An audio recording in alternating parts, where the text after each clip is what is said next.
Hey everyone, welcome back to the channel. Today, we're diving into some eye-opening news from the Labor Department that has just sent ripples through the economic landscape. Buckle up because we're talking about a staggering revision in U.S. job growth numbers. The economy added 901,000 fewer jobs than we initially thought in the year leading up to March. That's right, nearly 1 million jobs that should have been there just, poof, gone. Now, let's unpack this. This annual report isn't just some dry statistic. It's a significant revision that shows the job market grew at a much slower pace during the tail end of the Biden administration and even into the early months of Trump's presidency. Economists had already braced themselves for a downward adjustment, but this new data is raising eyebrows everywhere and fueling worries about the health of what is still considered the world's largest economy. Now, here's where things get really interesting. The Federal Reserve is on high alert, and they're not just sitting back twiddling their thumbs. They're preparing for a meeting next week that could see them lower interest rates. Yes, you heard that right. After holding rates steady so far this year, they now find themselves weighing these fresh signs of weakness against fears that President Trump's tariffs might reignite inflation. Just last week, we saw employers adding only 22,000 jobs in August, way below expectations, and the unemployment rate ticked up from 4.2% to 4.3%. Ouch! This paints a rather bleak picture of a slowing job market and reinforces those expectations for an imminent interest rate cut from the Fed. But hold on, there's more to this story. Just weeks ago, President Trump took a dramatic step by firing the head of the Bureau of Labor Statistics. Why? He accused Erica McIntyre of rigging numbers to make him look bad. Without any evidence, I should add.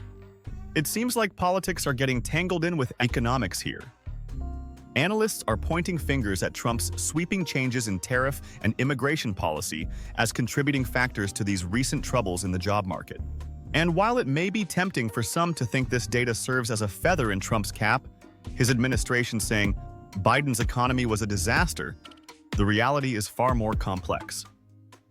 The revisions cover part of Biden's tenure, which complicates things further. White House Press Secretary Caroline Leavitt jumped at this opportunity to reiterate long-standing calls for Jerome Powell, the chair of the Fed, to cut rates now. But let's be clear. Cutting rates can lead to inflationary pressures if not handled delicately. Wall Street? Well, it seems they're taking this news with a grain of salt. The S&P 500 index held steady in early trading on Tuesday despite all this chaos. But investors are still on edge because fresh inflation data will soon hit our screens, and that could bring fears of stagflation right back into focus. Stagflation. When economic growth slows down while prices rise, it's like living in a nightmare for policymakers. Chris Zaccarelli from Northlight Asset Management nailed it when he said that while a deteriorating job market could make it easier for the Fed to cut rates this fall, it could also dampen that recent market rally. We also need to consider where these job losses are occurring.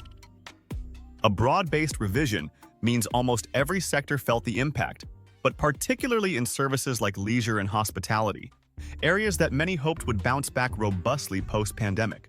Bradley Saunders from Capital Economics pointed out that with services being the last bastion of employment growth, this doesn't bode well for overall labor market health.